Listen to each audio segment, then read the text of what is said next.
Hello viewers, இன்னொரு topic என்ன அப்படின்னு பார்த்தீங்கன்னா, குழந்தைகளோட சிட்டிங் டாலரன்ஸ் வந்து நம்ம பேசும்போதோ, இல்லை சிட்டிங் டாலரன்ஸ் டிஃபிகல்ட்டின்னு சொல்லிட்டு பேரண்ட் ரியலைஸ் பண்ணும்போது என்னெல்லாம் மிஸ்டேக்ஸ் பண்ணுறோம், இல்லை என்ன எக்ஸ்பெக்ட் பண்ணலாம் குழந்தைகிட்ட, இல்லை அது வரலைன்னா என்ன பண்ணலான்ற டாபிக் தான் இன்னைக்கு. ஸோ அதில் விஷயமா பார்த்தீங்கன்னா, நீங்கள் சிட்டிங் வந்து குழந்தைய வந்து எவ்வளோ நேரம் ஒரு இடத்துல உட்காரணும்னு நீங்கள் ப்ரிஃபர் பண்ணுறீங்க. ஃபார் எக்ஸாம்பிள், இப்போ அந்த குழந்தைக்கு வந்து 7 வயசு தான் ஆகுது. பட் ஆனால் நான் வந்து என்னோட குழந்தையோட ஹோம் ஒர்க்லாம் முடிக்கிறதுக்கு எனக்கு 1 ஹவர் ஆகுது. அதனால என்னோட குழந்தை 1 ஹவர் உட்காரணும்னா கட்டாயம் உட்கார மாட்டாங்க. ஏன்னா 7 வயசு குழந்தைக்கு வந்து ஒரு சிட்டிங் டாலரன்ஸ் வந்து எவ்வளோ இருக்கும்னா, ஒரு 30 மினிட்ஸ் தான் உங்களுக்கு இருக்கும்.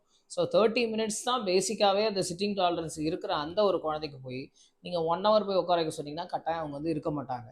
ஸோ அதனால் உங்கள் குழந்தையோட வயசுக்கு ஏற்ற மாதிரி அவங்களுடைய சிட்டிங் டைமை வந்து நீங்கள் கால்குலேட் பண்ணி அதுக்கேற்ற மாதிரி நீங்கள் பிரேக்ஸ் கொடுங்க. இப்போ 1 ஹவர் ஆகுது அவனுக்கு எழுதுறதுக்குனா கூட ½ அன் ஹவர் பண்ணிவிட்டு எகெயின் ஒரு குட்டி பிரேக் எடுத்துகிட்டு திரும்பவும் எகெயின் வந்து எழுதுகிற மாதிரி தான் நீங்கள் வந்து ஆக்சுவலாக ப்ராசஸ் பண்ணணும். அந்த மெத்தட் நீங்கள் யூஸ் பண்ணிங்கன்னா தான் சக்ஸஸ் ஆக முடியும். ரெண்டாவது விஷயம் என்னென்னா, இப்போ நீங்கள் வந்து உங்கள் குழந்தைய வந்து சிட்டிங்க்கு உட்கார வைக்கிறீங்க, ரைட்டிங்கோ இல்லை வேறு ஏதோ டாஸ்க்கோ நீங்கள் உட்கார வைக்கிறீங்க. பட் ஆனால் அவங்க என்ன பண்ணுறாங்க, வேறு எதையோ பார்த்துட்டு இருக்காங்க, இல்லை புக்கை எடுத்து நோண்டுறாங்க, இல்லை பென் எடுத்து கிழிச்சு போடுறாங்க, இல்லை இது மாதிரி ஏதாவது ஒரு நாட்டி திங்ஸ் பண்ணுறாங்களா, அந்த மாதிரி பண்ணி உங்களோட அட்டென்ஷனை கெயின் பண்ணுறதுக்கு தான் அவங்க வந்து அதை பண்ணுறாங்களா அப்படிங்கிறத நீங்கள் வாட்ச் பண்ணணும். ஒரு அம்மா சொல்லி கொடுத்துட்டே இருக்கும்போது அவங்க ஏதோ புக்கை திருப்பிக்கிட்டு இருக்காங்க, இல்லை அவங்க ஏதோ ஃபோனில் பேசிகிட்டு இருக்காங்க, இல்லை அவங்க ஏதோ மொபைலில் பார்த்துட்டு இருக்காங்கன்னா, அப்போ அந்த குழந்தை என்ன பண்ணணும், நம்ம அம்மா நம்மளை பார்க்க மாட்டேன்றோம் அதை பார்க்குறாங்களே அப்படின்னு சொல்லிட்டு வேணும்னே ஏதாவது குட்டி கலாட்டா பண்ணிக்கிட்டே இருப்பாங்க. ஸோ தட் அம்மா நம்மளே பார்த்துட்டு இருக்கணும் அப்படின்னு. ஸோ அந்த மாதிரி ஏதாவது அட்டென்ஷன் சீக்கிங்காக அவங்க வந்து இந்த மாதிரி ஃபிட்ஜிட்டிங் மாதிரி பிஹேவ் பண்ணுறாங்களா அப்படிங்கிறத ரெண்டாவது விஷயமா நீங்கள் பார்க்கணும். மூணாவது விஷயம் என்ன பார்க்கணுன்னா, இப்போ நம்ம வந்து ஒரு குழந்தைய வந்து சிட்டிங்க்கு உட்காந்து நீ கொஞ்சம் டாஸ்க் பண்ணுமா அப்படின்னு சொல்கிறதுக்கு முன்னாடி இந்த டே ஃபுல்லாக அந்த குழந்தையோட ஃபிசிக்கல் ஆக்டிவிட்டி வந்து என்எஃபாக இருந்ததா. நிறைய பேர் வீட்டில் பார்த்தீங்கன்னா காலையில் எழுந்த உடனே குழந்தை ஸ்கூலுக்கு போகுது, ஸ்கூலுக்கு போய்ட்டு திரும்பி வந்துடணும், ஸ்நாக்ஸ் சாப்பிடணும், எகைன் உட்காரணும். ஸோ இதுக்கு நடுவில் வந்து அந்த குழந்தை எங்கே வந்து அந்த குழந்தைகளுக்கு வந்து ஒரு ஃபிசிக்கல் ஆக்டிவிட்டி சான்ஸோ இல்லை ஃபிசிக்கல் மூவ்மெண்ட் பண்ணுறதுக்கு ஒரு சான்ஸோ நம்ம வந்து கொடுக்கவே இல்லை. இப்போ நம்ம ஒரு சைக்கிளிங் பண்ணுறோம், ஒரு பார்க்கில் போய் விளையாடுறாங்க, இல்லை ஒரு ரோட்டில் வந்து ஒரு வாக்கிங் கூப்பிட்டு போயிருக்கோம், இல்லை நம்ம ஒரு ஷாப்பிங் கூப்பிட்டு போகிறோம்.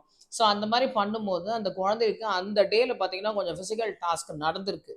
ஸோ நடந்திருக்கும் போது அந்த குழந்தை வந்து கம்ஃபர்டபுளாக உட்காரலாம். இப்போ அந்த மாதிரி எதுவுமே இல்லை அப்படின்னா அப்போ அந்த குழந்தை வந்து கம்ஃபர்டபுளாக உட்காராமல் போகிறதுக்கான வாய்ப்பு இருக்குது.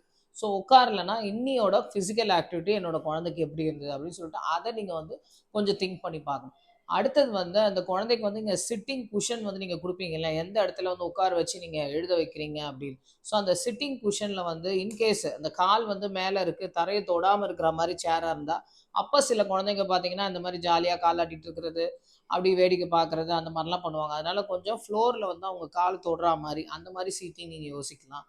இன்னொன்று வந்து இந்த மூவ்மெண்ட் கிரேவிங்காக இருக்கிற ஒரு குழந்தையால அந்த பேலன்ஸ் சென்ஸ் வந்து கண்டினியூஸாக ஃபீல் பண்ணிக்கிட்டே இருந்தால் தான் அவங்களுக்கு வந்து ஒரு சிட்டிங் சீட் வந்து கம்ஃபர்டபுளாக இருக்கும். ஸோ அந்த மாதிரி இருக்கும்போது நீங்கள் ஆப்ஷனாக என்ன எடுக்கலாம்னா, ஒரு தெரப்பி பால் மேலே உட்காந்துட்டு அந்த குழந்தை வந்து ரைட்டிங் பண்ணுற மாதிரியோ, இல்லை ஒரு பீன் பேக் மேலே உட்காந்துட்டு ஒரு ரைட்டிங் பண்ணுற மாதிரியோ, அந்த மாதிரி நீங்கள் வந்து அதர் ஆப்ஷன்ஸ் கொடுத்தா அப்போ அந்த குழந்தை வந்து அந்த இடத்துல கம்ஃபர்டபுளாக உட்காந்துட்டு அவங்க ஃபோக்கஸ் பண்ணுறாங்களா அப்படின்னு நீங்கள் பார்க்கலாம். அடுத்த விஷயம் என்னன்னா, அந்த குழந்தையோடைய நீங்கள் வந்து எவ்வளோ தூரம் வந்து அவங்களுக்கு வந்து எக்ஸ்பெக்ட் பண்ணுறீங்க அவங்கக்கிட்ட. இப்போ நான் வந்து இன்னைக்கு வந்து ஒரு 10 பேஜ் முடிக்கிறேன், இல்லை எனக்கு இந்த 5 பேஜ் கம்ப்ளீட் பண்ணணும், இல்லை எனக்கு இங்கிலீஷ் மேக்ஸ் மட்டும் தான் கம்ப்ளீட் பண்ணணும் அப்படின்னு சொல்லிட்டு முன்னமே வந்து நீங்கள் வந்து அந்த குழந்தைகிட்ட சொல்லிடணும். நம்ம 1 2 3 டாஸ்க் இருக்குது, இந்த 3 டாஸ்க் தான் நீங்கள் கம்ப்ளீட் பண்ண போகிறோம் அப்படின்னு சொல்லிட்டு நம்ம அந்த உட்கார்றதுக்கு அந்த சிட்டிங் ஹோம் ஒர்க்கு நீங்கள் போகிறதுக்கு முன்னமே அந்த குழந்தைகிட்ட வந்து இந்த 3 புக்ஸ் இருக்குடா கண்ணா, அந்த 4 புக்ஸ் இருக்குடா கண்ணா அப்படின்னு சொல்லிட்டு முன்னமே நீங்கள் வந்து ஒரு பவுண்ட்ரிஸ் மாதிரி செட் பண்ணி இதுதான் உங்கள்கிட்ட நான் எதிர்பார்க்குறேன் அப்படிங்கிற மாதிரி அந்த குழந்தைக்கு வந்து நீங்கள் வந்து ப்ரெசென்ட் பண்ணிடணும்.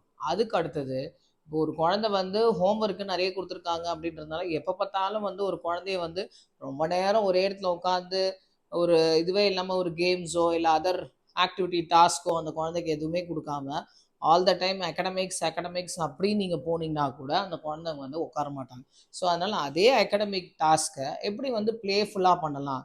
இப்போ நீங்கள் ஒரு பென்னு பென்சில் வச்சு தான் ஒரு அடிஷன் சொல்லி தரணும் அப்படின்னு அவசியம் இல்லை. சும்மா நம்ம வந்து நிறைய வந்து ஒரு கியூப்ஸ் வச்சோ இல்லை நம்ம ஒரு பெபிள்ஸ் வச்சோ அதில் கூட நம்ம வந்து ப்ரெசென்ட் பண்ணலாம். ஸோ அந்த மாதிரி உங்களால் வந்து அவங்களோட அகடமிக் டாஸ்க்கை வந்து ப்ளே மூலமாக இன்ட்ரடியூஸ் பண்ண முடிஞ்சிச்சுன்னா அந்த மாதிரி நீங்கள் வந்து இன்ட்ரடியூஸ் பண்ணிங்கன்னா இப்போ கொஞ்ச நேரம் வந்து நம்ம நம்ம புக்கில் பண்ணோம், கொஞ்ச நேரம் வந்து நம்ம கேம் விளையாட போகிறோம் அப்படின்னும் போது அந்த குழந்தை வந்து கான்சன்ட்ரேஷன் டைவர்ட் ஆகும், உங்களை பார்க்குறதுக்கு வந்து நிறைய வாய்ப்பு இருக்குது. ஸோ இந்த மாதிரி இன்னும் நிறைய ஃப்ரூட்ஃபுல் வீடியோஸ்க்கு நம்மளோட சேனலை வந்து சப்ஸ்கிரைப் பண்ண, இன்னும் நிறைய பேரண்ட்க்கு வந்து இது யூஸ்ஃபுல்லாக இருக்கணும்னா நீங்கள் அவங்களுக்கு வந்து ஷேர் பண்ணுங்கள். தேங்க்யூ ஸோ மச் ஃபார் வாட்சிங் திஸ் வீடியோ.